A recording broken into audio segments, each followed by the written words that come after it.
ह्या सगळ्या प्रवासात प्राजक्ता मॅडमना त्यांच्या कुटुंबियांचाही अत्यंत उत्कृष्ट असा पाठिंबा आणि त्यांची साथ आहे. आणि ह्याच्याचमुळे ही सगळी हे पाऊल एकटीने उचलताना, ही जबाबदारी एकटीने पेलताना वेगवेगळ्या आव्हानांना तोंड देत त्यांनी तपस नावारूपाला आणलं आहे. आज ह्या सगळ्यामध्ये ह्या सगळ्या प्रवासात आज 4 वर्षांमध्ये 450हून अधिक आजी आजोबांची काळजी तपस घेत आहे. अधिक माहिती आपण प्राजक्ता मॅडम कडनं जाणून घेऊया. पुढची सूत्र मी डॉक्टर अद्वैत पाध्ये यांच्या हातात देते आणि प्राजक्ता मॅडम यांचं आणि आपल्या सर्वांचं पुन्हा एकदा मनपूर्वक स्वागत करते. सर. हो, नमस्कार. प्राजक्ता आणि तपसच्या इतर सगळ्या लोकांचं, टीमचं आणि सगळ्या तुम्हा ग्रुप मेंबर आणि इतर सगळ्यांचं मी आजच्या वेब संवादात स्वागत करतो. आजचा हा जो प्रोग्राम आहे आपण अल्झायमर्स डे च्या निमित्ताने आयोजित केलेला आहे. अल्झायमर्स असोसिएशन चा वर्धापन दिन हा 21 सप्टेंबरला असतो.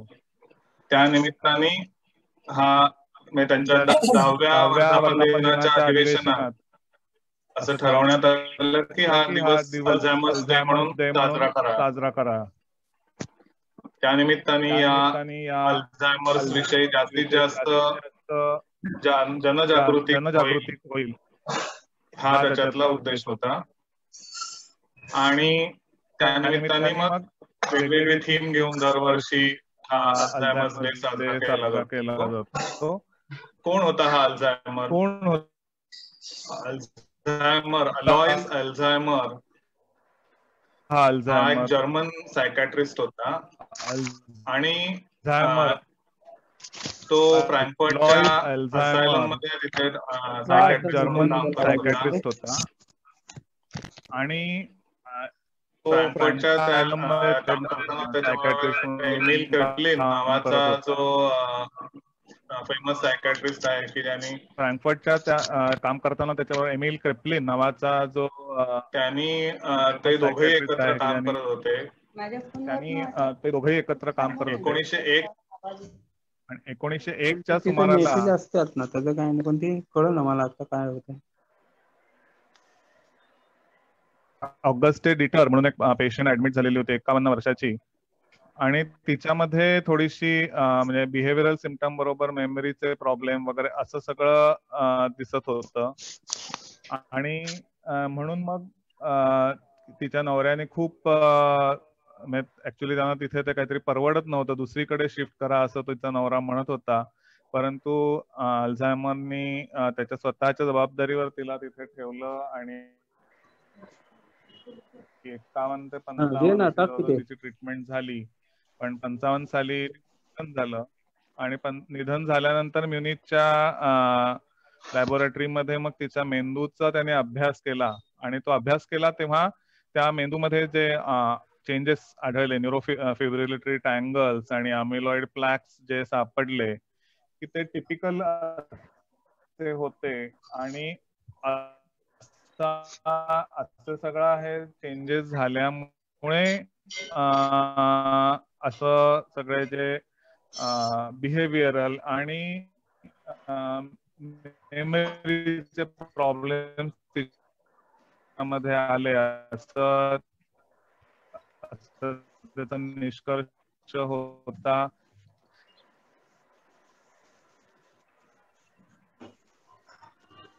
आणि असे ज्यांना असा अनेक नंतर त्याने अभ्यास केला आणि अशा ह्या सगळ्या कारणामुळे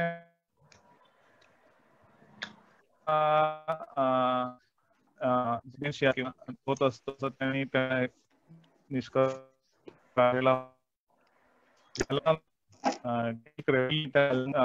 फेसबुक टाकले तेव्हा कोणीतरी त्याच्यात प्रश्न फरक आहे की डिमेन्शिया आजार आहे, डिमेन्शिया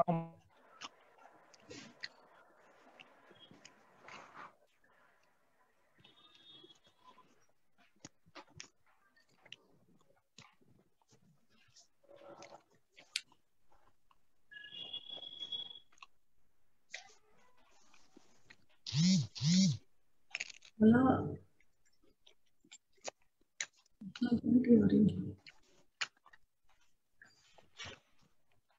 तर हा जो अल्झायमर पेशंट्सवर काम आता तुम्ही प्रायव्हेट इंट्रोडक्शन ऐकली तर त्याच्यामध्ये अशा सगळ्या काम करते आहे. तर आता तिला मला प्रश्न की वृद्ध जो बा वगैरे लहान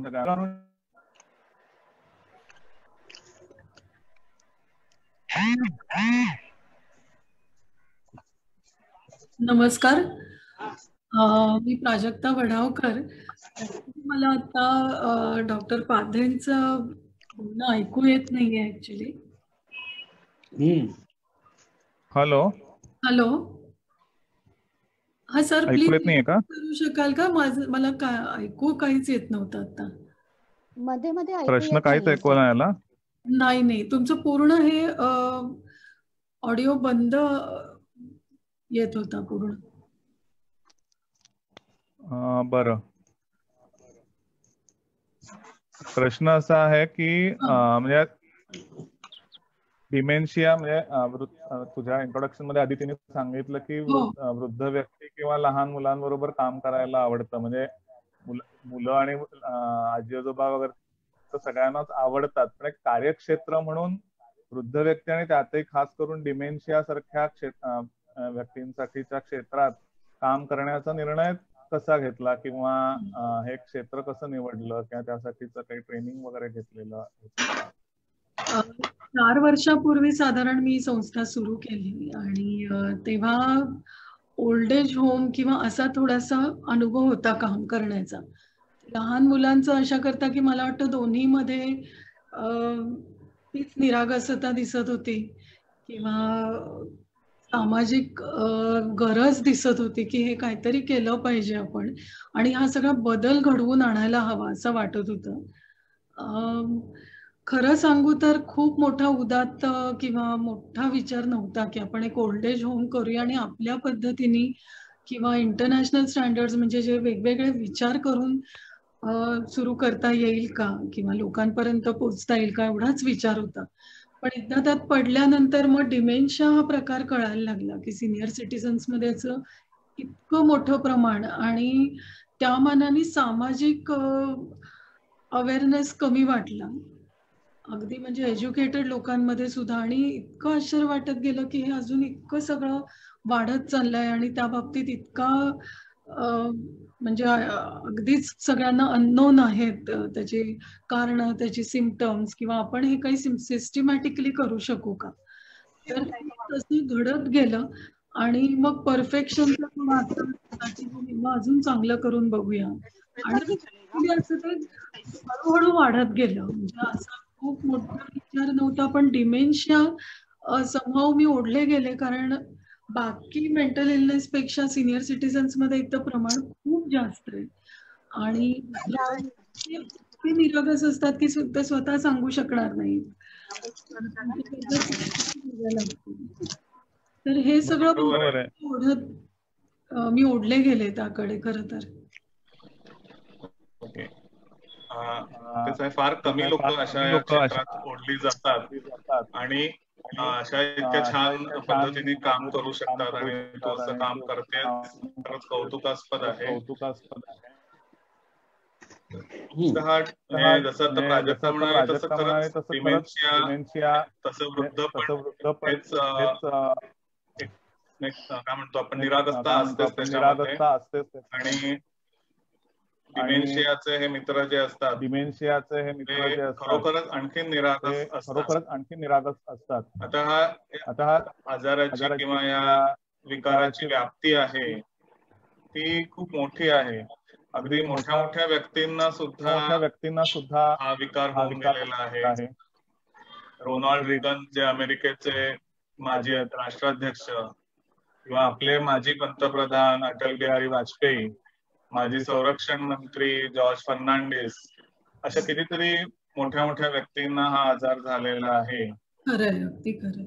हा, आणि वेगवेगळ्या पॅथॉलॉजीमुळे हा आजार होत असतो. अल्झायमर्स त्यापैकी एक आहे, पण अल्झायमर्स ही जास्त करून दिसणारी पॅथॉलॉजी आहे. व्हास्क्युलर डिमेन्शिया असतो, ज्याच्यामुळे मेंदूला रक्तपुरवठा कमी झाल्यामुळे होणारा दिसत असतो. क्रुझफेल्ड जेकब म्हणून एक मेंदूचा आजार आहे, त्याच्यामुळे होत असतो. लेवी बॉडी डिमेन्शिया म्हणून एक आहे, पिग्स डिसीज म्हणून आहे, किंवा पार्किन्सन्स जो सगळ्यांना माहितीये, तर तो पार्किन्सन्स मुळे होतं. हंटिंग्टन्स डिसीज मुळे होतं. फ्रंटो टेम्पोरल लोब डिमेन्शिया असा प्रकार आहे, किंवा अशाचं मिक्स सुद्धा हे असू शकतं. खरंय. तर अशा मिक्स पद्धतीने काय असं मिक्स कारणांमुळे असं हा होऊ शकतो.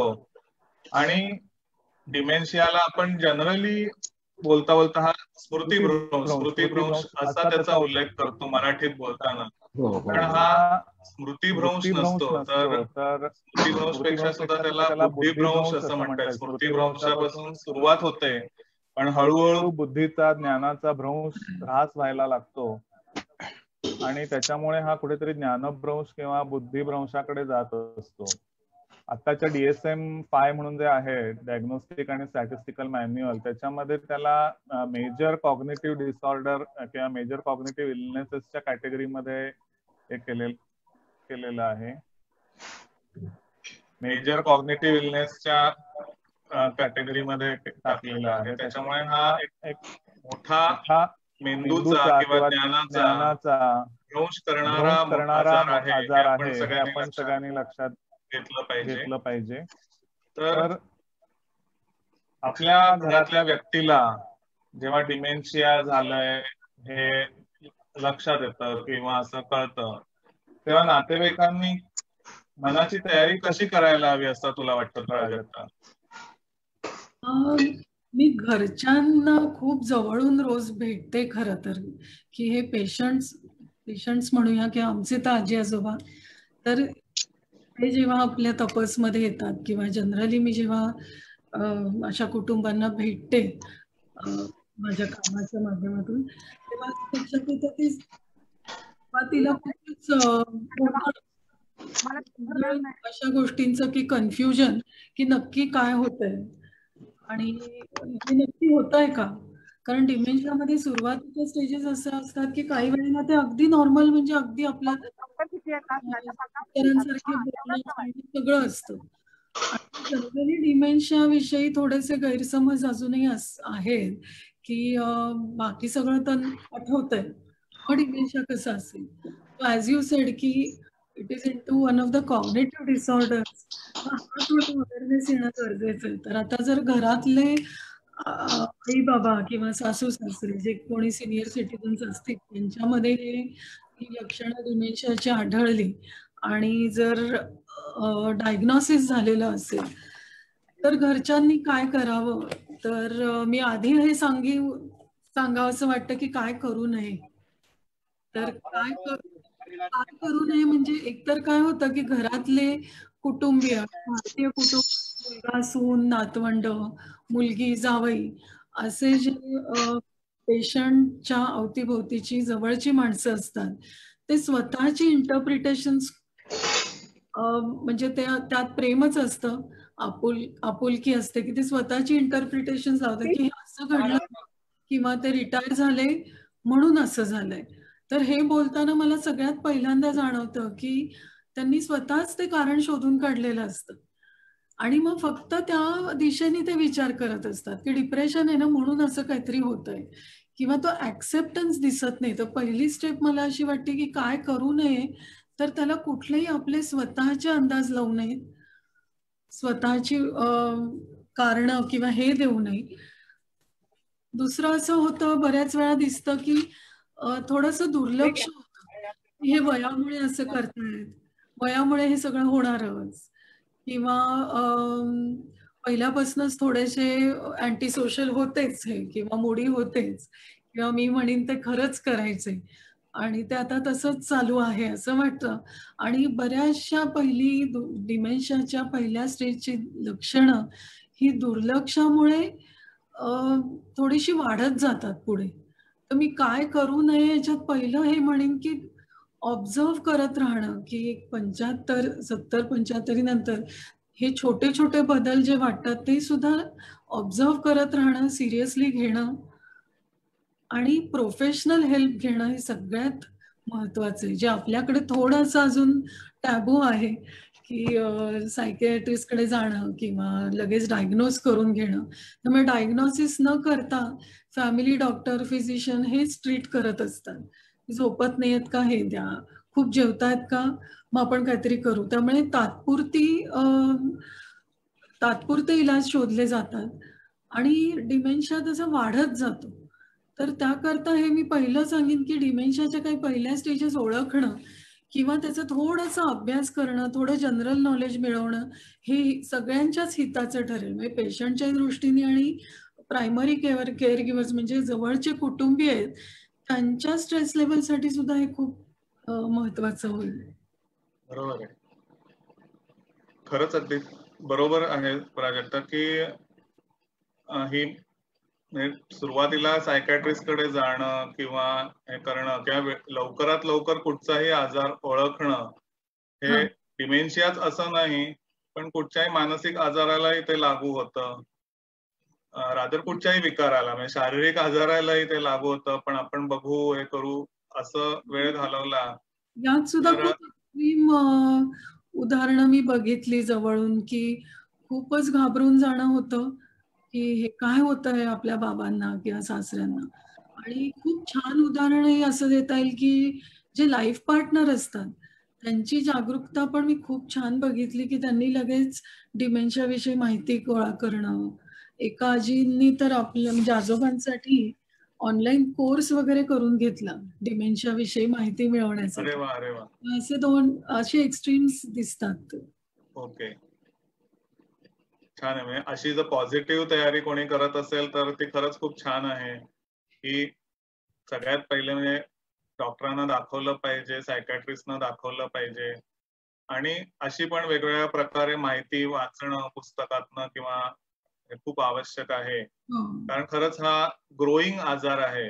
प्रोग्रेसिव्ह. म्हणजे जवळजवळ लाईफ टाईम प्रिव्हॅलन्स या आजाराचा 5 ते 10% आहे आणि भारतामध्ये आता 14% लोकांना हा आजार झालेला आहे असं जे हो. एपिडेमिओलॉजिकल स्टडीज आहेत त्या ते सांगतात. म्हणजे इतका मोठा या आजाराची व्याप्ती वाढत चाललेली आहे. त्यामुळे याच्या स्टेजेस काय आहे, त्याची पहिली लक्षणं काय आहे, तर तर म्हणजे बऱ्याचदा असंही होतं की डिप्रेशननी पण सुरुवात होऊ शकते. हो. सुरुवातीला एकदम उदास वाटतंय, निराश वाटतंय, काही करावं असं वाटत नाहीये. अशी सुद्धा लक्षणं दिसतात. त्याच्यामुळे आठवत नाहीये किंवा पटकन गोष्टी लक्षात येत नाहीयेत. असं त्याच्यातनं सुरुवात होऊ शकतं. आपल्याला कदाचित असं वाटतं की हा डिप्रेशनमुळे होत आहे असं आहे. पण डिप्रेशन हे बऱ्याचदा डिमेन्शियाचं प्रोड्रोमल सिम्पटम असू शकतं, विशेषतः 60च्या पुढच्या वयात. आणि तेव्हा आणि मग डिप्रेशनसाठी कारणंही मला वाटतं जास्त असतात. हो, बरोबर आहे. असतात, कारणं असतात. पण तरी सुद्धा मी पहिल्यांदा डिप्रेशन असेल किंवा असा काही तणाव असेल, तर मग आणि त्याच्याबरोबर थोडीशी शॉर्ट टर्म मेनली पहिलं लक्षण जे असतं की शॉर्ट टर्म मेमरी लॉस किंवा न्यू लर्निंग कुठेतरी होतंय. म्हणजे आता थोड्या वेळापूर्वी काय ऐकलं किंवा कोणी बोललं, ही जी हो. नवीन माहिती असते, ती थोड्या वेळाने विचारली तर विसरायला होतं. किंवा एखाद्या गोष्टीसाठी पटकन शब्द सापडत नाहीयेत, असं व्हायला लागतं. किंवा एखाद्या गोष्टीचा जो ॲब्स्ट्रॅक्ट मीनिंग असतो, भावार्थ असतो, तो लक्षात येत नाही. त्याच्यामुळे मग गैरसमज होतात. असंही काही-काही वेळेला होऊ शकतं. आणि असं सुरुवात होऊन मग पुढे-पुढे इतर लक्षणं मग काही-काही वेळेला दिसायला लागतात. मग कोणामध्ये ती डिप्रेशन वाढत जातं त्याच्या जोडीला अँक्झायटी येते. कोणाला संशय निर्माण होतो, संशय विकार निर्माण होतो. किंवा हॅल्युसिनेशन्स, भास व्हायला लागतात, अशा राग यायला लागतो. तर अशा प्रकारची विविध लक्षणं ही पहिल्या स्टेजमध्ये दिसतात. आणि मग पुढे हे जे फॉरगेटिंग आहे, मेमरीचे प्रॉब्लेम आहेत, ते आणखीन वाढत जातात. घरातली रस्ते पटकन सापडत नाहीत, खोल्या सापडत नाहीत, बाहेरचे सुद्धा गोष्टी पटकन, म्हणजे रस्ते, नेहमीचे रस्ते आहेत ते सापडत नाहीत. तर अशा, आणि मग त्याच्या जोडीला वस्तू ओळखता येत नाहीत, म्हणजे नावं आठवत असतात वस्तूंची पण येत नाहीत, नात्यांची नावं आठवत, नातेवाईकांना ओळखत असतात पण नातं ओळखता येत, म्हणजे ही सून आहे का बहीण आहे, बायकोला बहीण म्हणणं, बहिणीला सून म्हणणं, म्हणजे अशा काही वेगळ्या पद्धतीचे परमिटेशन, कॉम्बिनेशन मनात येतात. किंवा कुठे कसं वागायचं ते कळत नाही, पटकन कुठे काय बोलायचं ते पटकन कळत नाही, कॉम्प्लेक्स गोष्टी म्हणजे व्यवहार कसे करायचे ते कळायला लागत नाही. आणि मग हे लक्षात आणून दिलं की मग खूप राग येतो, किंवा ते पटत नाही, खूप राग होतो. किंवा असंही होतं की सगळ्या रिसेंट मेमरी कमी झालेली असते पण रिमोट मेमरीज तशाच असतात. आणि मग रिमोट मेमरीज, म्हणजे जुनं घर आठवत असतं, लहानपणचं घर आठवत असतं, आणि मग त्याचं आत्ताच्या काळाशी कोरिलेशन करता येत नाही. आणि मग हे घर माझं नाहीये, मी कोणत्या तरी भलत्याच घरात आलोय, मग मला त्या घरात जायचंय म्हणून रेस्टलेस होतात, किंवा तशा प्रकारचे भास व्हायला लागतात. मला तर आठवत माझ्याकडे खूप आधी एक पेशंट होत्या की त्या हाऊसवाईफ होत्या, कायम हाऊसवाईफ म्हणून होत्या. तर संध्याकाळी 6, 6:30, 7 वाजले, नवरा जाऊन कितीतरी वर्ष झालेली होती, पण ह्या डिमेन्शिया सुरू झाल्यापासून 7 वाजले की त्या सगळं आवरून हे करून नवऱ्याचं स्वागत करायला अगदी तयार असायच्या. मग नवरा आल्याचं त्यांना भास व्हायचा, मग त्याप्रमाणे त्या त्याच्याशी बोलायच्या वगैरे, असं सगळं त्या करायच्या. म्हणजे त्या जगात त्या वावरत होत्या, तसे भास त्यांना ते वावरत होते. अशा वेळेला मला वाटतं कुटुंबियांची प्रॉब्लेम असा होतो की हे हँडल कसं करायचं. हो बरोबर आहे, तेच म्हणजे ह्या स्टेजमध्ये हँडल कसं करायचं, तर कसं करता येईल. म्हणजे हँडल करताना पहिली गोष्ट आम्ही म्हणजे तपसमध्ये आपण असं करतो की आमचं ट्रेनिंग असतं किंवा की सूचना करू नयेत, अहो हे करा, हे करू नका, एवढं कसं कळत नाहीये. तर त्या छोट्या छोट्या गोष्टींमधनं ते इरिटेशन वाढत जाऊन तो राग वाढलेला असतो पेशंटचा. तोच जर आपण सुरुवातीलाच जर त्याला छान हँडल केलं तर बऱ्यापैकी टेम्परमेंट छान राहतं पेशंटचं आणि कोऑपरेट करतात. मग जेवण, झोप, औषधं हे सगळं पहिल्या बेसिक गोष्टी सगळ्या ट्रॅकवर येतात. पण पहिल्या स्टेजमध्ये काय होतं की साधारणपणे पेशंट घरीच असतो आणि सायकियाट्रिस्टकडे सुद्धा जाईपर्यंत, म्हणजे माझ्याकडे भेटायला आल्यावर मी पहिलं म्हणते की तुम्ही सायकियाट्रिस्टला भेटला आहात का. आणि मग ते ट्रीटमेंटचा विचार करतात की अशी लक्षणं तर आहेत पण आम्ही अजून डॉक्टरला नाही दाखवलेलं. पहिली गोष्ट मी म्हणते की पहिलं तुम्ही सायकियाट्रिस्टना दाखवा. आणि असे आय कॅन ओपनली से की खूप कमी सायकियाट्रिस्ट आपल्याकडे आहेत. डॉक्टर पाध्येतनी तर मला खूप सपोर्ट केलाय, पण की हे सगळं समजावून सांगतील की आजार हा आहे आणि हे औषध आहे, असं न करता हे सगळं का होतंय, हे कसं हँडल करा, असं थोडंसं कुटुंबियांना सुद्धा समजावून सांगतील. आणि ॲज आय सेड डिमेन्शियाविषयी माहिती करणं, सपोर्ट ग्रुप्स आहेत पुण्यात, मुंबईत. डिमेन्शिया पेशंट्सच्या कुटुंबियांसाठी सपोर्ट ग्रुप्स आहेत की ते जे रेग्युलरली भेटतात, आपले प्रॉब्लेम्स शेअर करतात. कारण हे काही आजार असे आहेत ॲज यू नो की खूप शास्त्रीय माहिती नसते आणि खूप अनुभवावर आधारित आहेत. आणि रोजच्या भाषेतले अनुभव, आपल्या कल्चरशी निगडीत असलेले अनुभव, तिथे त्यांना असं फिलिंग येतं की अरे हे आपल्याबरोबरच होतंय असं नाहीये. तर इतर अनेक लोक आहेत की ज्यांच्या आईवडिलांना हे प्रॉब्लेम्स आहेत, ज्यांच्या सासू सासऱ्यांना हे प्रॉब्लेम्स आहेत. बाकी पहिल्या काही स्टेजेस, म्हणजे पहिल्या काही या दिवसांमध्ये खूप महत्वाचं म्हणजे सेफ्टी इश्यूज येतात खूप, की कडी लावून घेतली आतून आणि मग त्यांच्या लक्षातच आलं नाही की कडी उघडायची कशी. किंवा घरातल्या सुऱ्या, घरातला गॅस स्वयंपाकाचा चालूच राहिला आणि लक्षातच राहिलं नाही त्यांच्या की तो बंद करायचा किंवा काही वेळेला मिसिंग पर्सन्स म्हणजे ह्या एक्स्ट्रीम केसेस झाल्या की त्यांना बाहेर गेल्यात आणि घरी परत येण्याचा रस्ता नाही सापडला. तर अशा वेळेला कुटुंबियांना आधी आपण थोडंसं ट्रेन करू शकतो की आम्ही असे काउन्सिलिंग सेशन्स हल्ली घेतोय फक्त फॅमिली मेंबर्ससाठी की this might happen in the future आणि तुम्ही काय काय कशी तुम्ही सपोर्ट सिस्टीम आपल्यासाठी बिल्डअप करू शकाल की फॅमिली मेंबर्सनी एकमेकांना मदत करणं, शेजाऱ्यांची मदत घेणं, अगदी खाली वॉचमनला सांगून ठेवणं की आजी बाहेर जाताना दिसल्या तर आम्हाला सांग. तर ह्या गोष्टी ओपनली आणि आस्किंग फॉर हेल्प की एक नेटवर्क बिल्डअप करणं फॅमिली मेंबर्ससाठी आणि सगळ्यांनी मिळून ती काळजी घेणं. म्हणजे मी जसं आपल्या सोशल अवेअरनेस प्रोग्राम्समध्ये आपण जे म्हणतोय की ही एक सामाजिक जबाबदारी आहे, फक्त एका घराची जबाबदारी नाही आहे. तर हे सिनियर सिटीजन्स त्या बिल्डिंगचे आहेत, त्या सोसायटीचे आहेत, त्या आपल्या गावाचे आहेत. तर त्यांची काळजी घेणं हे सगळ्यांनी आपापल्या परीने केलं तर त्यांचं पुढचं जर्नी खूप सुखकर होऊ शकेल. तर safety issues are most important की घरात गिझर्स, इलेक्ट्रिकल अप्लायन्सेस ह्याची काळजी घेणं आणि ऑब्झर्वेशन. मग फॅमिली मेंबर्सना आपण एज्युकेट करू शकतो की ऑब्झर्व नक्की करायचं काय? कारण एखादी गोष्ट घडून गेल्यावर कळते ना आपल्याला, मग डॉक्टरकडे धाव घेतात. बरोबर. हे असं झालं आता काय करू?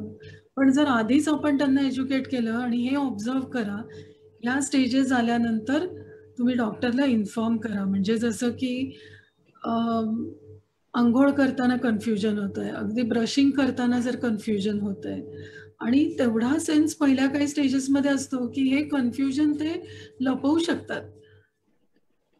तर ते बरोबर. चांगल्या प्रकारे ऑब्झर्व करून डॉक्टरशी सतत चर्चा करणं यांनी खूप प्रॉब्लेम्स पुढचे टाळता येतील. आता तू म्हणालीस ते म्हणजे लपवतात ते, हा तर अस्तूच्या सिनेमामध्ये हो खूप छान दाखवलंय ते की ते असं जमत नसतं त्यांना कपडे काढणं किंवा हे करणं आणि ते जावयापासून ते लपवायला बघत असतात किंवा, तर ते खूप छान दाखवलंय त्या सिनेमामध्ये. तर आता फक्त म्हणाले की ट्रेनिंग वर्कशॉप देतो किंवा असं काही फॅमिली मेंबर्सना ट्रेन करतो. आता बऱ्याच ठिकाणी असं असतं की फॅमिली मेंबर्स प्रत्यक्ष काळजी घेऊ शकत नाहीत, केअर टेकर कारण बऱ्याचदा मुंबई सारख्या, डोंबिवली सारख्या आमच्या शहरामध्ये दोघेही मुलगा असून किंवा कोण असतील घरात जॉब करतात, मग अशा वेळेला केअर टेकर ठेवलेला असतो किंवा फक्त त्यांची समजा आजोबांना झालं असेल तर फक्त आजीच काळजी घेत असतात. अशा व्यक्तींचं पण ट्रेनिंग घेता येईल का, घेतात का तुम्ही? ऍक्च्युली थोड्या प्रमाणात आता हे सगळं सुरू केलेलं आहे तपसमध्ये आपण आणि मी रोपिन केलंय ह्या आधीच्या आपल्या फॅमिली मेंबर्सनाच रोपिन केलंय. त्यामुळे काही उपक्रम म्हणजे कुटुंबियांशी काउन्सिलिंग सेशन्स आणि काही वेळेला त्यांच्या केअरटेकर्सशी सुद्धा मी घेते ट्रेनिंग सेशन्स. आता आपण ऑफिशियली हे काही छोटे वर्कशॉप्स किंवा ट्रेनिंग प्रोग्राम्स चालू करतोय. कोविडच्या काळामुळे थोडंसं ते काम पर्सनली होऊ शकत नाहीये, काही वेळेला ऑनलाईन होतंय. पण ट्रेनिंग हे खूप गरजेचं आहे आणि त्याच्यामुळे त्यांच्या काळजीची क्वालिटी किंवा क्वालिटी ऑफ केअर जी म्हणतो ती खूप सुधारू शकते. बरोबर, हे ट्रेनिंग खूप आवश्यक असतं कारण समजत नाही की केव्हा कसं हँडल करायचं, कुठच्या वेळेला काय हँडल करायचं. आणि ही छान गोष्ट आहे की जे ऑलरेडी ज्यांनी फॅमिली मेंबर्स जे ह्यातून गेलेले आहेत त्यांची मदत घेणं, कारण त्यांच्याकडे प्रॅक्टिकल एक्सपिरियन्स असतो किंवा अनुभव असतात, त्या अनुभवातून शिकता येतं. किंवा हे जे आपला जो सपोर्ट ग्रुप आहे, जसं आज आपल्या सपोर्ट ग्रुप तर्फे हा कार्यक्रम आहे, तर अशा सपोर्ट ग्रुप मध्ये एकमेकांशी चर्चा करून सुद्धा थोडेफार शेअरिंग मधून समजू शकतं की कसं हँडल करताय. आणि मला जाणवलंय की हे सगळ्यात इफेक्टिव्ह होतं, कारण फॅमिली मेंबर्स जे काळजी घेणार आहेत ते पटकन रिलेट करू शकतात. बरोबर. सगळ्यात जास्त इफेक्टिव्ह तेच झालेलं आहे.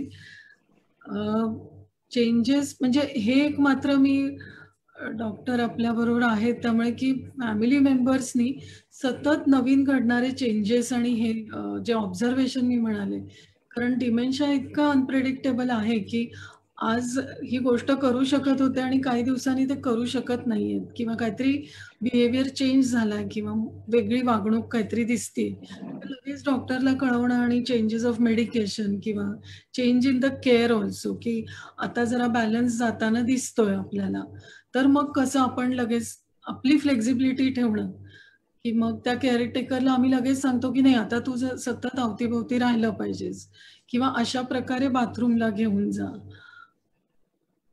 तर ह्या छोट्या छोट्या गोष्टींचंच ट्रेनिंग महत्वाचं ठरतं. बरोबर. औषधोपचार पण ह्या डिमेन्शियासाठी नक्कीच अवेलेबल आहेत. फक्त डिमेन्शिया हा काही क्युरेबल आजार नाहीये, त्याला क्युअर नाही आहे. हा फक्त कंट्रोल करता येतो किंवा आपल्याला त्याची गती कमी करता येतो. म्हणजे हे काही नॉर्मल एजिंग नाहीये, हे पॅथॉलॉजिकल एजिंग आहे. आणि त्याच्यामुळे औषधोपचारांची मदत ही मर्यादित स्वरूपात करता येते, की आता अनेक नवीन नवीन औषधं आलेली आहेत, की रिवास्टिगमेन, डोनेपेझिल, मेमेंटिन यासारखी प्रॉपर ह्या ज्या पॅथॉलॉजीज वर काम करणारी औषधं आहेत. त्याचबरोबर ओमेगा 3 फॅटी ऍसिड सारखी, जिंको बिलोबा सारखी पूरक औषधं, किंवा बऱ्याचदा मगाशी मी म्हटलं तसं की बिहेवियरल सिम्पटम्स देतात, तेव्हा संशय विकार आहे किंवा मग त्याच्यामुळे ते ॲजिटेट होतात किंवा डिप्रेशन मध्ये जातात. मग अशा वेळेला जी अँटी डिप्रेशन किंवा अँटी सायकॉटिक औषधं आहेत त्याचा वापर नक्कीच करावा लागतो. पण शेवटी तेच आहे की ह्याच्यातनं कंट्रोल होतं, ह्याच्यातनं क्युअर होत नाही. पण संशोधन असं सांगतं की ज्यांना अजिबातच ही काही औषधं दिली नाहीत आणि ज्यांना औषधं दिली, म्हणजे ज्या औषधं दिली त्यांच्यामध्ये नक्कीच त्यांचं प्रोग्नोसिस हा चांगला होता किंवा त्यांचा जरी डिटेरिओरेशन नंतर झालं तरी ते त्या पेशंटला आणि नातेवाईकांना सगळ्यांनाच बेअरेबल असं होतं की फारसा त्रास न होता किंवा स्लो डिक्लाइन होतं. जो काही डिक्लाइन होतो तो स्लो होतो. त्यामुळे तू म्हणालीस तसं औषधोपचार खूप महत्वाचे आहेत. म्हणजे हे बघितलं की झोप किंवा साध्या गोष्टी औषधांनी जर पीसफुल होणार असेल, बरोबर आहे, मॅनेजेबल होणार असेल, तर त्याला चांगली everyday life would have a good quality. That is the primary objective I think so. Training, environment, medication यातनं हे अचीव्ह झालं तरी खूप. असाच पहिला अप्रोच ठेवला फॅमिली मेंबर्सनी. तर आता औषधोपचार हा एक भाग झाला, पण एन्व्हायरमेंट हा फार महत्वाचा भाग असतो डिमेन्शियाच्या केअर मध्ये. हो. तर तुमच्या संस्थेमध्ये म्हणजे जेव्हा ऍडमिट केले जातात, पेशंट ऍडमिट केले जातात, तेव्हा एक्झॅक्टली तुम्ही कशी काळजी घेता, त्यांचं एन्व्हायरमेंट हे करण्यासाठी काय काळजी घेता? म्हणजे असं म्हणतात ना की फॅमिलियर एन्व्हायरमेंट लागतं किंवा सिमिलर एक लागतं, ज्याची त्यांना सवय असते. आता प्रत्येकालाच काही संस्थेत तसं वातावरण मिळत नाही. पण मग अशा वेळेला तुम्ही संस्थेमध्ये काय काळजी घेता? आणि दुसरं म्हणजे की एक्झॅक्टली कोणत्या स्टेजला संस्थेमध्ये तुम्ही ऍडमिट करू शकता? चालेल ना. स्टेज हे सिम्पटम्स दिसायला लागल्याबरोबर जरी आले आपल्याकडे तरी आपण घेतो, as long as the diagnosis is there. तर अनफॉर्च्युनेटली बरेच वेळा असं होतं की अगदी हाताबाहेर किंवा अनमॅनेजेबल झाल्यावरच येतात. पण आता या 2 वर्षात खूप फरक दिसतोय की people are getting aware, people are getting open about it, की डिनायल कमी दिसतं आता, की असं होतंय तर मदत घ्यावी म्हणूनही आता खूप इनिशियल स्टेजेसमध्ये पण येतात. त्यामुळे कुठल्याही स्टेजला we are there. Firstly. Okay. आणि दुसरं म्हणजे कशी काळजी घेतली जाते हा फरक फक्त घरात राहताना आणि तपसमध्ये राहताना मी असं म्हणू शकेन की इथे अंडर वन रूफ सगळ्या प्रकारची मदत अवेलेबल करणं हाच प्रायमरी माझा ऑब्जेक्टिव्ह होता, की आपण करतोय हे त्यांचं आयुष्य सुखकर करण्यासाठी. मग काय काय करता येईल? तर पहिल्या दिवशी जर हिस्ट्री घेतली, त्यांचं डायग्नोसिस लक्षात घेतलं आणि त्यांची मेडिकल कंडिशन, तर ह्या सगळ्याचा पहिला म्हणजे मेडिकली सगळी केअर उपलब्ध असणं हे सगळ्यात मोठी स्टेप आहे. तर ते एकदा सगळं मार्गी लावलं आपण, की व्यवस्थित त्यांचं हिस्ट्री घेणं किंवा त्यांचं करिअर काय होतं, त्यांची फॅमिली हिस्ट्री काय होती, आवडीनिवडी काय होत्या, कशामुळे अपसेट होतात, काय खायला आवडतं. आता हे सगळं खूप मायन्युटली आम्ही ती पर्सनल हिस्ट्री घेतो. अगदी अर्धा पाऊण तास लागतो या सगळ्याला. नंतर मेडिकल हिस्ट्री असते. तर this helps us in taking care later. आणि मग न्यूरोसायको असेसमेंट, सायकियाट्रिस्टनी ट्रीटमेंट ठरवणं आणि मग याच्यानंतर येतं सगळ्या ऍक्टिव्हिटीज ज्या सगळ्यात महत्वाच्या ठरतात. ऑलमोस्ट औषधोपचारांइतक्याच त्या आणि इट इज डुईंग वंडर्स खरं तर, की आणि हा फीडबॅक आम्हाला फॅमिली मेंबर्स कडूनच मिळतो, की आता मी कॉन्फिडेंटली एवढं सांगू शकते, की 1 ते 2 आठवड्यात किती अग्रेसिव्ह असले, किती डिप्रेस्ड असले किंवा घरची आठवण येणं आणि हे सगळं 2 आठवड्यात दे आर म्हणजे मस्त सेटल होतात अगदी. पहिलं आमचं हे असतं, की औषधं वेळेवर जात आहेत की नाही, जेवण व्यवस्थित होतंय की नाही, कारण जी काही मेडिकल कंडिशन असेल, तर एक स्ट्रक्चर्ड रुटीन देणं ह्या सगळ्याला. That helps.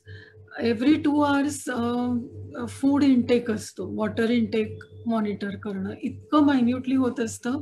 But taking care that they don't feel like patients, they should feel like they are at home. तर ह्याच्यासाठी काय, तर मी पहिलं त्यांच्याकडनं फॅमिली मेंबर्सकडून घरचे फोटो, त्यांचे लहानपणचे फोटो असतील तर ते अल्बम्स करून घेणं किंवा घरी जसं त्यांच्या रूमची अरेंजमेंट होती तशी करून घेणं. म्हणजे अगदी आम्ही पडदेही तेच लावू किंवा जर देवघर असेल तर ते आणायला सांगतो आम्ही. तर ते घरच्यासारखं वाटणं खूप महत्वाचं आहे. हो, आणि तेच तेच. तर या स्टेप्स मी ऍडमिशनच्या आधीच ठरवते. पण ज्या ऍक्टिव्हिटीज मग ठरवल्या जातात, की 9 वाजता साधारण सगळे छान अंघोळ करून चहा पिऊन 9 वाजेपर्यंत सगळे एकत्र येतात. मग एक प्रार्थना असते, छान श्लोक असतात जे त्यांनी लहानपणीपासून. आणि हे एक मी बघितलं, की कितीही मेमरी इश्यूज असले तरी आपल्या हिंदू संस्कृतीतले श्लोक किंवा गाणी लहानपणची ही सकाळी म्हणून घेतो आम्ही. सो मग नाश्ता, मेडिसिन्स आणि सकाळच्या वेळेला क्रिएटिव्ह ऍक्टिव्हिटीज. तर या ऍक्टिव्हिटीज साधारणपणे सगळ्या तज्ज्ञांनी ठरवून दिलेल्या आहेत आम्हाला, ज्या अनुभवातनं आम्ही ठरवून घेतल्यात. त्यामुळे टाइम टेबल असतं छान. क्रिएटिव्ह ऍक्टिव्हिटीज मध्ये आर्ट, म्युझिक हे जे आपले ह्युमन इन्स्टिंक्ट्स आहेत, तर ह्याला रिस्पॉन्स सगळ्यात जास्त असतो.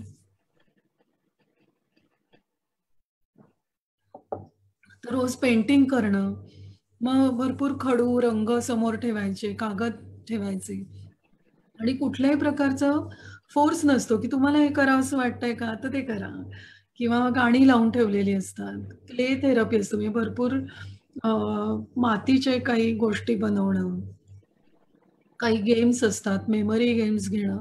तर या क्रिएटिव्ह गोष्टी सकाळी असतात साधारण. आणि दर 2 तासांनी ॲज आय सेड, की परत मग 11 वाजता जरा एक, कारण कॉन्सन्ट्रेशन स्पॅन कमी असल्यामुळे बरोबर आहे. हो. एक ऍक्टिव्हिटी अर्धा ते पाऊण तासाच्या वर होऊच शकत नाही. तर मग मध्ये मध्ये ब्रेक्स देऊन त्यांचं वॉटर इनटेक, मध्ये स्मूदी असते किंवा आता या काळात आम्ही कोविडच्या दृष्टीने एक काढा तुळशीचा, काढा. तर ते आवडीने घेता येत. अगदी सीझनल असतं, पन्ह आवडतं. So that way. आणि मग परत व्यायाम असतात. जेवण झाल्यावर आराम करणं, संध्याकाळी वेगळे गेम्स, गाण्याच्या भेंड्या, टीव्ही बघणं किंवा प्रोजेक्टरवरती पिक्चर्स दाखवणं, हे सगळं असतं. फिजिओथेरपी आणि या थेरपीज परत वेगळ्या असतातच. सणवार खूप छान ऑक्युपेशनल थेरपी पण साजरे येतात. होतात. हा, ऑक्युपेशनल थेरपीज पण. हो हो, ऑक्युपेशनल थेरपिस्ट आहे, सायकोलॉजिस्ट आहेत आणि त्याचं डॉक्युमेंटेशन होतंय आपल्याकडे. त्यामुळे त्या ह्याच्यातून मी सांगू शकते की फर्स्ट क्रायटेरिया इज की what stage they are in, त्याप्रमाणे थोड्या ऍक्टिव्हिटीज घेतल्या जातात. कॉग्निटिव्ह स्किल्स आता कसे आहेत, आपण काय काय करू शकतो, अजून त्यांची आहेत ती स्किल्स कशी रिस्टोर करता येतील, आपल्याला कसं जपता येईल त्यांना जे येतंय ते करवणं, आणि त्याप्रमाणे मग स्टाफला ट्रेनिंग. आणि स्टाफ टीम जी आहे त्यांनी सगळ्यांनी मास्टर्स इन सोशल वर्क केलेलं आहे. त्यामुळे आणि आपल्याकडेच ते राहतात, आजी आजोबांबरोबरच ते राहतात. त्यामुळे ते एक निराळच बॉन्डिंग असतं. म्हणजे त्यांना इतक्या त्या छोट्या छोट्या गोष्टी त्यांच्या माहीत असतात की आता त्यांना हे आवडेल, किंवा ही आजोबांची वेळ आता चहाची आहे, त्यांना परत एकदा चहा लागतो. तर हे सगळं खूप जपलं जातं. त्यामुळे त्यांचे मूड किंवा टेम्परमेंट हे छान राहतात, प्लेझंट वातावरण राहतं, आणि त्याचा नक्कीच उपयोग होतोय. पण असं होतं का की आता काही काही पेशंटचे स्वभाव हे खूप हट्टी असतात किंवा सबळ नसतात, तर अशा पेशंटना हँडल करणं, आणि जे काही काही पेशंट अगदीच कोऑपरेटिव्ह असतात किंवा शांत स्वभावाचे असतात, तर मग अशा ह्याच्यात हँडल करताना सुद्धा काही फरक करता का तुम्ही? पहिलं म्हणजे हट्टी जे असतात, किंवा हट्टी पण म्हणजे अग्रेसिव्ह, मी म्हणेन पहिले की अग्रेसिव्ह जे आलेले असतात किंवा काही एपिसोड झालेले असतात आणि मग तपसला आलेले जे काही आहेत, त्यांना थोडा सेटल व्हायला वेळ लागतो. आणि त्यांना कुठल्याही गोष्टीला जर थांबवलं किंवा नाही म्हटलं तर ते अग्रेशन अजून वाढतं. त्यामुळे मेडिकेशन आणि त्यांना बिझी ठेवणं ही एक थेरपी होऊन जाते, की ते अग्रेशन कशामुळे होतंय आणि ते करून पेक्षा त्यांना ते त्यांचं लक्ष डायव्हर्ट करणं, त्यांना बिझी ठेवणं त्यांना आवडणाऱ्या गोष्टींमध्ये. तर हे सगळ्यात मोठं युक्ती ठरते ऍक्च्युली. आणि हट्टीपणा जो असतो, तर हट्टीपणा असतो तो मी काही प्रमाणात असं म्हणेन की आपण हट्ट पुरवूया. ते पुरवता येतील ते पुरवतात. हो, पुरवूया ना आपण. आता चॉकलेट्स, काही जणांना चॉकलेटच हवं असतं, रोज जेवल्यावर मी दिसले की चॉकलेट लागतं. अशी पुरवूया ना हट्ट, की आता आपल्याला त्यांना वळण लावायचं नाहीये. हो, बरोबर आहे. काही गोष्टी आपण ऐकल्या तर त्याच्या 10 पट गोष्टी ते आपली ऐकतात ऍक्च्युली. ते अगदी लहान मुलासारखं आहे की आणि टीचरचं जसं ऐकतात तसं घरचे आले की हट्ट खूप असतात, आणि आमच्याशी ते खूप छान कोऑपरेट करत असतात. बरं, म्हणजे लहान मूल असतं, मोठं असलेलं लहान मूल असतं, त्यामुळे दोन्हीच भान ठेवून आपल्याला त्यांना हँडल करावं लागतं. पण आता सगळ्यांनाच काही संस्थेत ठेवणं काही जमत नाही किंवा परवडत नाही, किंवा मग ते घरीच त्यांना हँडल करावं लागतं. तर असं सगळं ते मॅनेज करताना नातेवाईकांना स्वतःला खूप ताणतणाव येतो किंवा ते डिप्रेशन मध्ये जाऊ शकतात, आणि त्यामुळे फॅमिलीनी स्वतःला किंवा फॅमिली मेंबर्सनी, नातेवाईकांनी स्वतःला कसं हँडल करायला पाहिजे, त्यांनी स्वतःला कसं हे करायला, स्वतःच्या ताणतणाव पासून कसं दूर ठेवायला पाहिजे, यासाठी काय करायचं? बर्नआउट होऊ शकतं. परवडण्याचा जो मुद्दा आहे ना, तर मी आता म्हणजे तपसी संस्था आता 4च वर्ष झालेली आहे. पण परवडण्याचा मुद्दा म्हणजे असा की फीस तर आपले नॉन प्रॉफिट. परवडण्याचंच असं मी नाही म्हटलं की अनेक कारणं असू शकतात. किंवा जसं आता अगदी अस्तूमध्ये दाखवलंय की जेव्हा ते संस्थेत ठेवायचं ते सायकॅट्रिस्ट सजेस्ट करतात, आणि तेव्हा पहिल्यांदा त्यांच्या मुलीला ते अजिबात पटत नाही. कुठेतरी एक अपराधी भाव मनात आहे. आपल्या वडिलांना, आईला किंवा सासू सासऱ्यांना कोणालाही तिथे ठेवायला असं त्यांना मन अपराधी होतं, म्हणूनही ते ठेवत नाही. बरोबर. ही अपराधी भावनेवर कसा विजय मिळवायचा किंवा ताणतणावांना कसं तोंड द्यायचं? न ठेवण्यामागे अजूनही आपल्या समाजात थोडासा त्याला स्टिग्मा आहे, की कुठल्या संस्थेत ठेवणं किंवा ट्रीटमेंट घेण्यापासूनच तो स्टिग्मा आहे. पण अशी स्टेज येते की घरी मॅनेज करणं कसं अवघड होतंय, आणि त्याच्यातनं ती अपराधी भावना की आपण पुरे पडत नाही आहोत, आणि हे साधारण मुलींमध्ये जास्त दिसते भावना, किंवा बायकोमध्ये जास्त दिसते एखाद्या आजोबांनाही असेल तर. तर हे गिल्ट जे आहे, म्हणजे जी अपराधी भावना आहे, ती खूप महत्वाची आहे. कारण त्यांचं सगळं मिडल एज त्याच्यात निघून जातं आणि नंतरही ती टिकून राहणार आहे. त्यातून येणारी अँक्झायटी, त्यातून येणारं डिप्रेशन हे सुद्धा बघितलेलं आहे आपण. तर ह्या गिल्टशी आपण कसं डील करू शकतो, हे मी जेव्हा फॅमिली मेंबर्सशी बोलते, तर ते अतिशय नॅचरल आहे. ही पहिली म्हणजे ॲक्सेप्ट दॅट गिल्ट. गिल्ट आलं नाही पाहिजे, गिल्ट येऊ देऊ नका असं सांगून होणार नाही. तर ती ॲक्सेप्टन्स आणि तर तो जो ॲक्सेप्टन्स आहे तो आपण अशा रीतीने ट्रान्सफॉर्म करू शकतो, की आपण इतर डिमेन्शिया पेशंट्सना मदत करू शकतो का? किंवा इतर फॅमिली मेंबर्सना मदत करू शकतोय का? तर सपोर्ट ग्रुप्सना येऊन मदत करणं, किंवा आपल्याकडे तपसमध्ये व्हॉलंटिअर पूल आहे, की there is a group of volunteers who have been caretakers of dementia, आणि व्हॉलंटरीली ते आम्हाला मदत करायला येतात आणि त्यांच्यामध्ये जे डेडिकेशन किंवा एक स्पॉन्टेनियस आपुलकी दिसते, ती कुठल्याही ट्रेनिंगनी येऊ शकत नाही. बरोबर. त्यातनं त्यांना जे समाधान मिळतं ते काही प्रमाणात ते गिल्ट कमी करतं. तर हा एक मार्ग आहे. आणि आपण फॅमिली मेंबर्सशी असं बोलू शकतो, की अपराधी म्हणजे आत्ता आपल्या भावनांपेक्षा पेशंटचा सुखकर प्रवास जास्त महत्वाचा आहे. तर आपण असा विचार करायला हवा, की आत्ता आपल्या आईला किंवा बाबांना कशाची गरज आहे. जे आपण प्रेमाने सगळं प्रेम, पूर्ण वेळ, सगळाच त्याग देऊन सुद्धा ते पुरं पडणार नाहीये. त्यांना गरज आहे मेडिकल केअरची, किंवा त्यांना गरज आहे एखाद्या ट्रेन्ड माणसाची. तर ते ट्रेनिंग स्वतः घेता येईल का? तर या गोष्टींचा थोडा एक ओपन माइंडनी विचार करता येईल. आणि एक स्टेप म्हणजे डिमेन्शियाच्या फेजेस खूप वेगवेगळ्या असतात. तर हे समजून घेतलं तर मग प्रत्येक स्टेपला फ्लेक्सिबल होऊन आपल्याला कसं मोल्ड होता येईल, हा मुलांनी किंवा कुटुंबियांनी विचार करायला हवा, की आत्ता ते असं करतात, पण पुढे जाऊन ते अजून विसरणार आहेत. पुढे जाऊन मे बी ते त्यांना अगदी म्हणजे बाथरूमचंही कळणार नाहीये. तर हे आधीच अँटिसिपेट करून त्याचं गिल्ट न येऊ देता आपण चांगल्यात चांगली काळजी कशी घेऊ शकू, हा थोडासा फ्युचरिस्टिक विचार चांगला होईल आणि पेशंटच्या दृष्टीने हा चांगला होतो. बरोबर आहे. म्हणजे भावनिकतेच्या ट्रॅकवर न राहता हां. कुठेतरी विवेकाच्या ट्रॅकवर आपण राहायला पाहिजे आहे, की काय होतं त्या ते आजाराचे जे काही सगळ्या बाजू आहेत त्या आपण ऍक्सेप्ट केल्या पाहिजे. असं ॲक्सेप्टन्स असं सगळं होणार आहे. हो. आणि साधारणपणे नवरा बायकोमध्ये किंवा मुलींमध्ये मी बघते, की त्याग भावना खूप असते.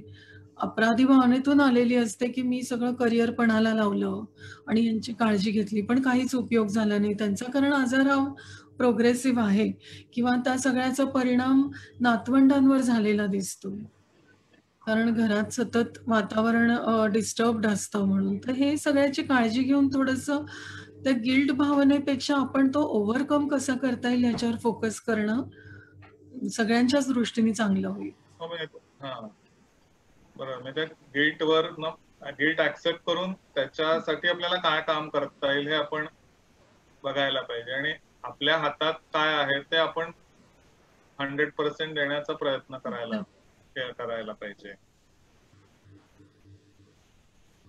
पण मग मी अशा साठी जर तुम्ही वर्कशॉप्स वगैरे घेता तर ते किती रेग्युलरली घेता? म्हणजे नातेवाईकांसाठी वर्कशॉप्स घेता तर रेग्युलरली घेता?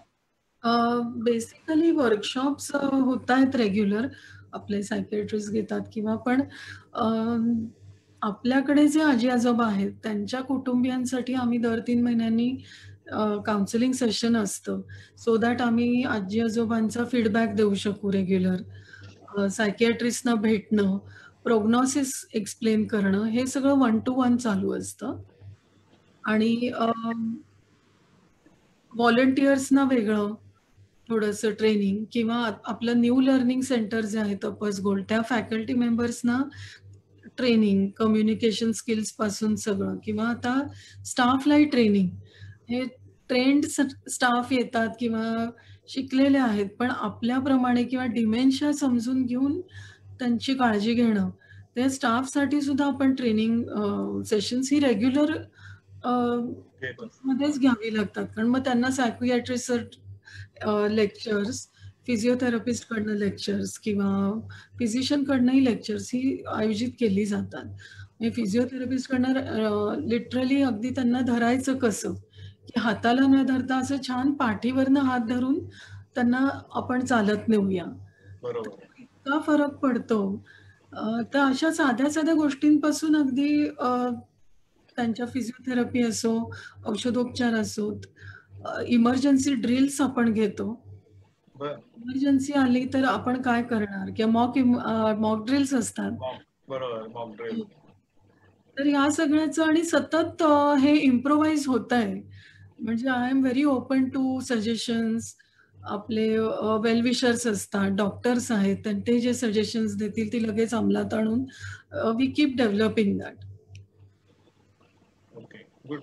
न्यू लर्निंग काय म्हणाल? न्यू लर्निंग साठी काय?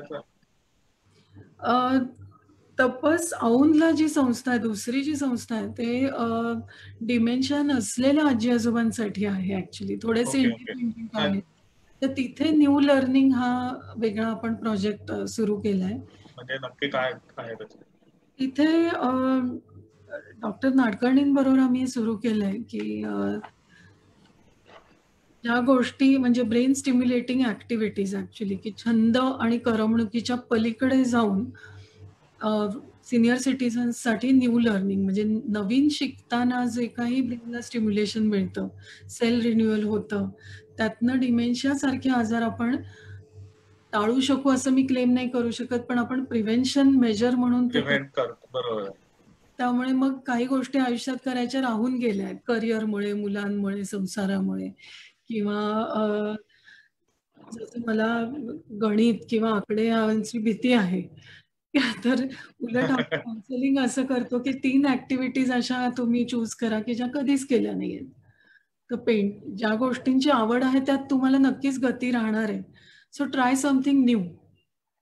ज्यांनी पेंटिंग कधीच म्हणजे ब्रश पेंटिंगचा कधीच हातात धरला नाहीये, अशा काही सायंटिस्ट मंडळी, बँकेतली मंडळी रिटायर्ड, त्यांना आम्ही मुद्दाम पेंटिंग शिकायला सांगतो.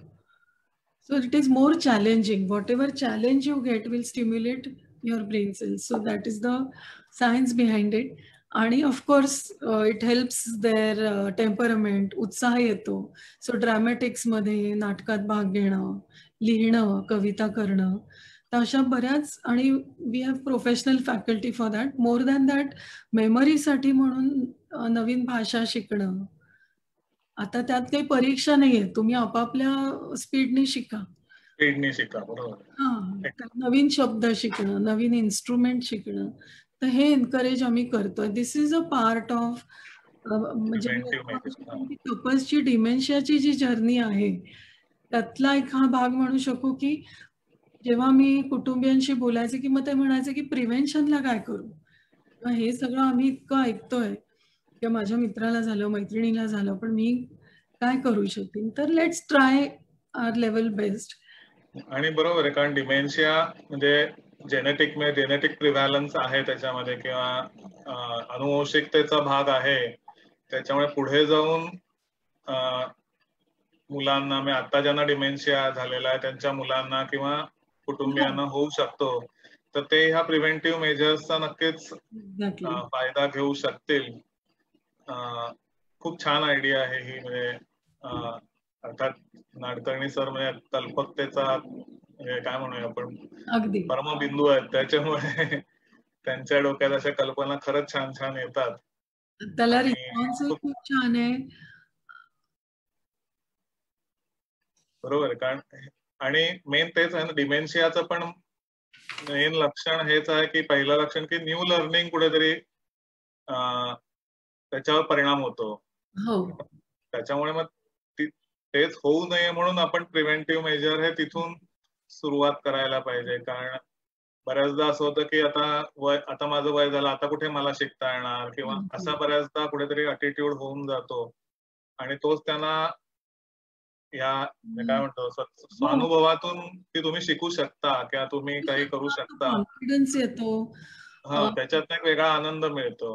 चॅलेंज घेणं हे एक आणि अगदी म्हणजे अनएक्सपेक्टेड अशा ह्याच्यात असते की आयुष्यभर ज्या हाऊसवाईफ्स होत्या त्या उत्साहाने एकदम कम्प्युटरचे लँग्वेजेस शिकतायत किंवा अरे वा. Love challenges. They didn't even know की they could be good at it किंवा पण हे मी डिमेन्शिया पेशंट्स मध्येही बघितलं की इथे येऊन जे पेंटिंग किंवा या गोष्टी करतायत तर कुटुंबियांना इतकं आश्चर्य वाटतं की हे तर त्यांनी आयुष्यात कधीच केलं नव्हतं.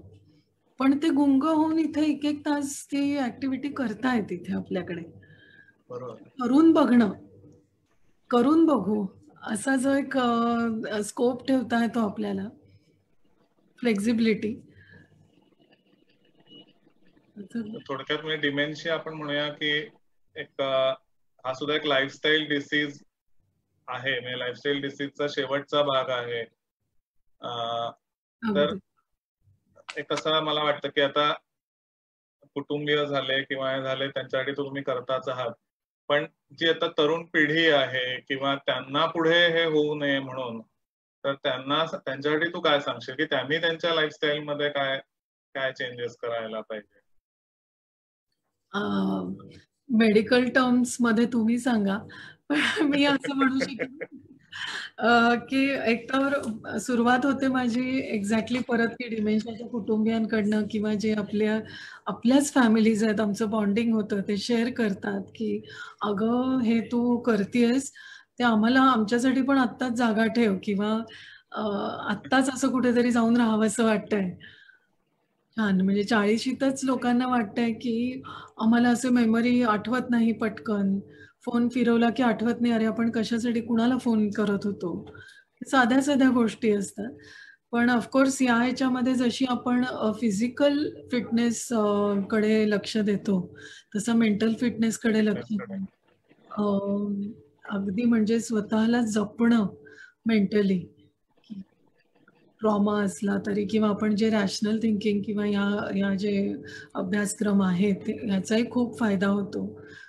आय कॅन से की स्वतःची जपणूक म्हणजे मला काय आवडतंय आणि स्वतःसाठी वेळ काढणं, नवीन नवीन शिकत राहणं, सोशलायझिंग आणि ते सुद्धा मिनिंगफुल सोशलायझिंग.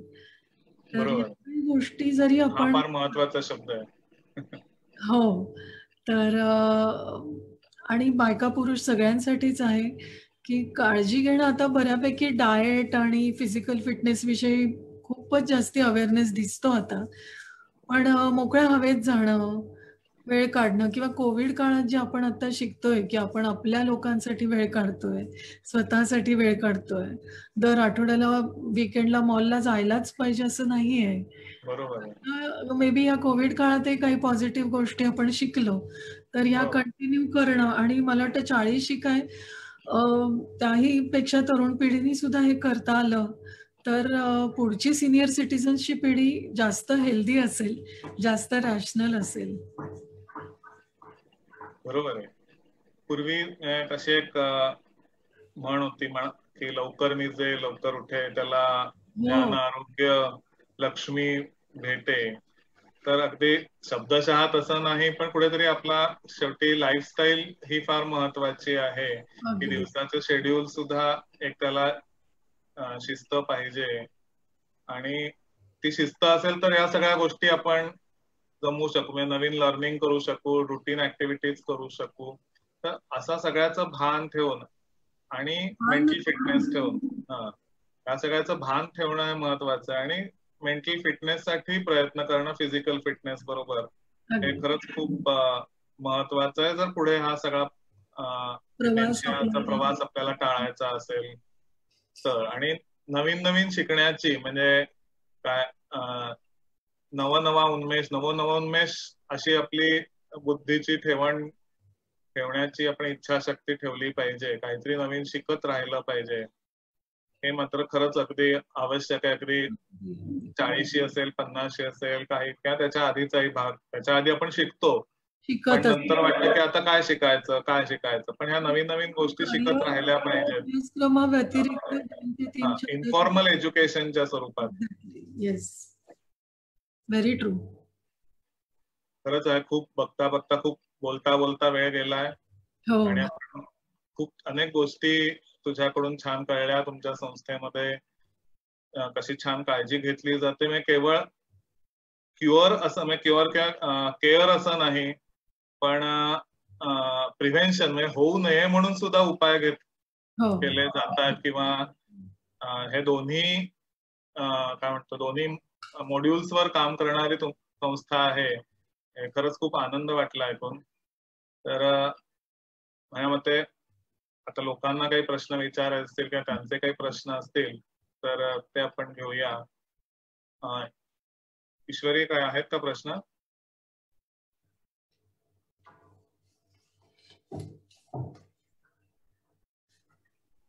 हॅलो. हा, एक प्रश्न फेसबुक लाईव्ह वर आलेला आहे. सगळ्यात पहिल्यांदा Prajakta ma'am, very good evening to you. I thoroughly enjoyed आता तुम्ही जे इन्फॉर्मेशन दिलीत ती.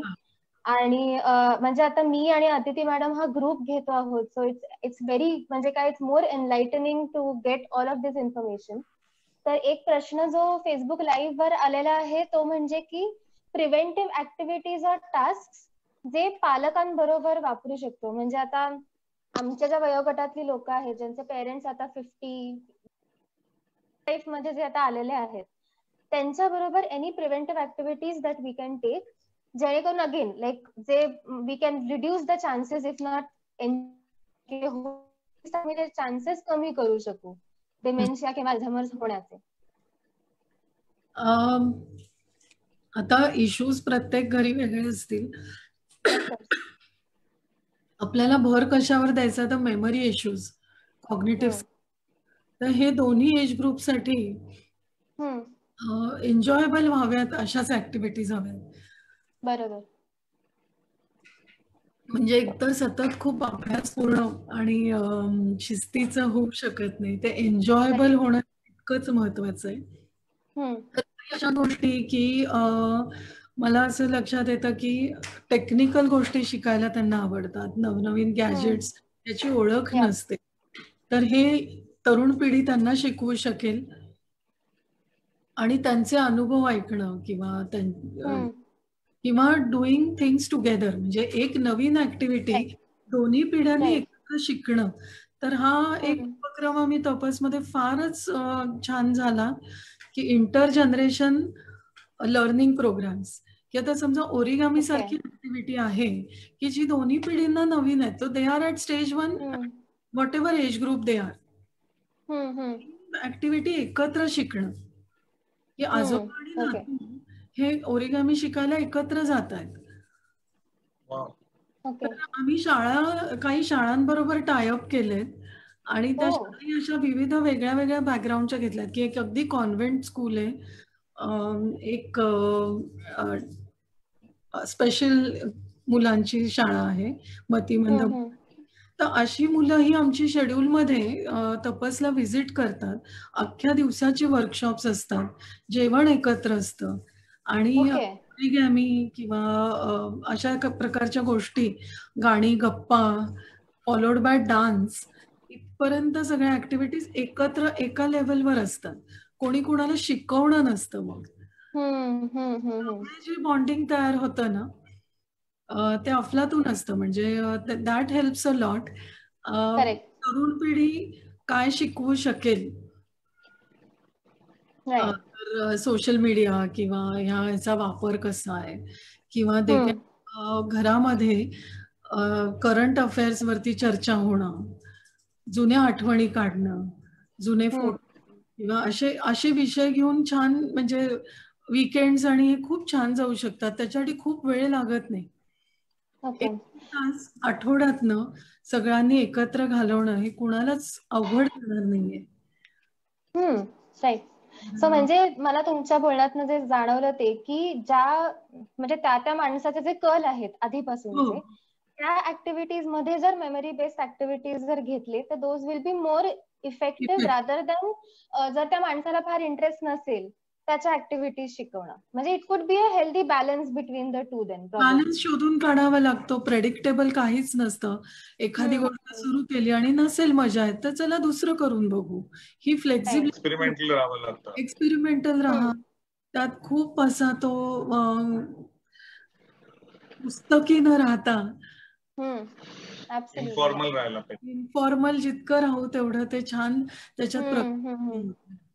या ऑल्सो एक प्रश्न माझ्या साईडनं आहे. So I am a music fan आणि एक रिसेंट रिसर्च पेपर मी वाचलेला, त्याच्यामध्ये हे समजलं की in the brains of people ज्यांना अल्झायमर्स डिमेन्शिया झालेला होता, हे आढळलं की म्युझिकच्या मेमरीज वर still intact. Even when the frontal लोबचा डीके झालेला होता किंवा त्याचे कनेक्शन वीक झालेले होते, तरी सुद्धा द म्युझिक नोट्स वर स्टील इंटॅक्ट. तर तपसमध्ये म्युझिकच्या बेस्ड अशा काही ऍक्टिव्हिटीज तुम्ही घेता का, वेर एव्हरीबडी सिंग्स टुगेदर? अगदी अगदी. Music is a very big part of our routine and activities. म्हणजे त्या काळची गाणी लावणं नुसतं, म्हणजे इतर ऍक्टिव्हिटीज चालू असताना गाणी ऐकणं. काही वेळा instrumental soothing music works a lot.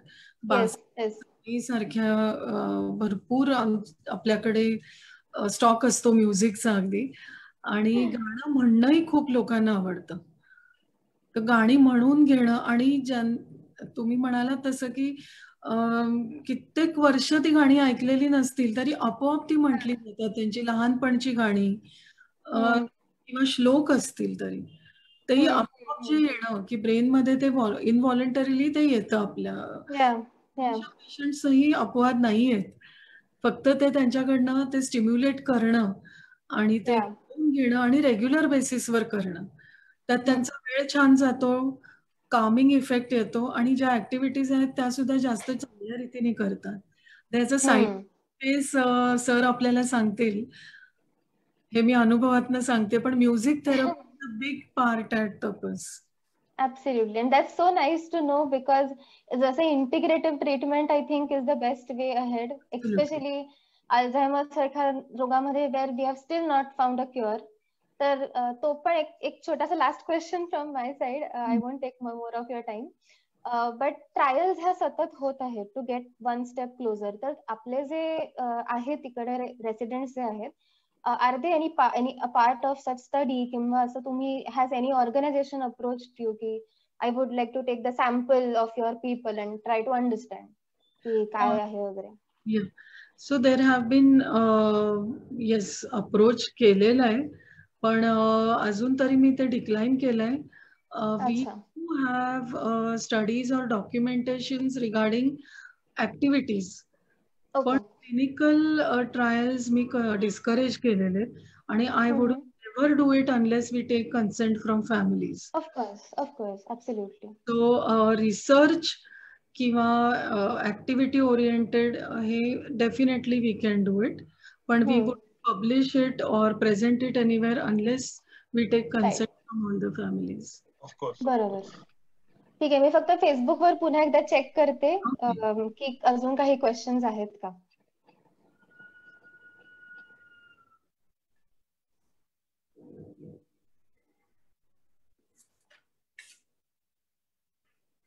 Okay, hello. एकांनी विचारलेलं आहे की जे patients are not ready to take medicines, तर त्यांना त्यांच्या नकळत मेडिसिन्स देता येणं शक्य आहे का किंवा देतात का, असं एकाने विचारलेलं आहे. सर तुम्ही सांगताय? हो, म्हणजे आता कसं आहे की शेवटी आपल्याला किती गरजेचं आहे. म्हणजे ते गरजेचं आहे, कारण ह्या आजारामध्ये स्वतः त्या व्यक्तीला कळत नसतं की आपल्याला काही प्रॉब्लेम झालेला आहे, किंवा इस्पेशली जेव्हा ते सायकोटिक सिम्पटम्स असतात किंवा पॅरानॉइड असतात, अशा सिम्पटम्स असतील तर तेव्हा हे जास्त दिसतं. फक्त मेमरीचे किंवा असे प्रॉब्लेम असतील तर अशा वेळेला जनरली पेशंट्स घेतात. पण जेव्हा असे प्रॉब्लेम असतील किंवा अनकोऑपरेटिव्ह असेल तर मग या मार्गाचा नक्कीच उपयोग करता येऊ शकतो. आणि अशी औषधं असतात अवेलेबल की जी अनोइंगली देता येऊ शकतात. आपल्याकडे तपसमध्ये असं कधी प्रॉब्लेम आला किंवा घरी येतो आणि जेव्हा विचारतात, तर आम्ही फक्त असं सांगतो की थोडीशी वेळ 15-20 मिनिटं इकडे तिकडे जरी झाली तरी चालेल, पण थोडासा मूड सांभाळून किंवा त्यांचं लक्ष काही ऍक्टिव्हिटीमध्ये असताना जर औषधं दिली तर it helps. They take it readily छानपैकी घेतात. आणि जर अगदीच नाहीच किंवा हट्टीपणा होत असेल तर थोडा वेळ थांबणं बरं पडतं. होतं कसं की तपसमध्ये नर्स आहेत, त्या सगळ्या they are responsible to give medicine on time. तर त्या पेशंटचं ते मेडिसिन त्यावेळेला गेलंच पाहिजे. तर त्यामुळे त्यांना ते एक्सपिरियन्सनी जमत जातं. बोलणं, बरोबर आहे. हो. गोळ्या देणं, लगेच पाणी देणं किंवा जेवता जेवता ते देणं. जेवण झाल्यावर चॉकलेट्स किंवा असं आपण देत असतो तेव्हा ती औषधही देणं. तर ही काही टेक्निक्स बरोबर. आपल्याला आणि पण फक्त स्पेशली अग्रेसिव्ह असतील तर हो, तेही बघावं लागतं की ते औषधं घेतात पण ते ऍक्च्युअली गिळतायत की नाही, एक्झॅक्टली. किंवा ते गिळेपर्यंत you will have to wait. So थोडा एक्सपिरियन्स आणि पेशन्स असं दोन्ही बरोबर आहे, बरोबर आहे. सो आय थिंक तेवढेच आहेत. अजून फेसबुकवर अजून प्रश्न मला नाही दिसत आहेत. या मी चेक केलेलं आहे पुन्हा एकदा. No questions, no more questions on Facebook. तर खूप छान झालं आपला आताचा हा संवाद. माझ्या मते की तुमच्या खूप ऍक्टिव्हिटीज चालतात, तर आमच्या सपोर्ट ग्रुपसाठी वेळोवेळी आम्ही तुमची मदत घेऊ. सध्या तर आता करोनाने ही न्यू मेथड आपल्याला, न्यू नॉर्मल मेथड आपल्याला अवेलेबल करून दिलेली आहे की या झूम किंवा या माध्यमातून आपण तुम्ही पण आमच्यासाठी वर्कशॉप्स घेऊ शकाल. तर असंही आपण काहीतरी फ्युचर मध्ये हवं तर प्लॅन करूया. चालेल ना? चालेल चालेल, नक्कीच चालेल. आनंद. आणि तुमचा सपोर्टही पहिल्यापासून राहिलाय सर, त्यामुळे any time you tell us. आज खूप छान वाटलं आणि गप्पाच झाल्या आपल्या. हो तेच म्हणून म्हटलं गप्पांच्या माध्यमातून आपण कुठेतरी डिमेन्शियाचा प्रवास आणि त्याची काळजी हे आपण उलगडत गेलेलं ते छान वाटतं. तर अशाच गप्पांसाठी पुन्हा कधीतरी पुन्हा एकदा भेटूया. Thank you very much. Thank you so much. Thank you so much ma'am.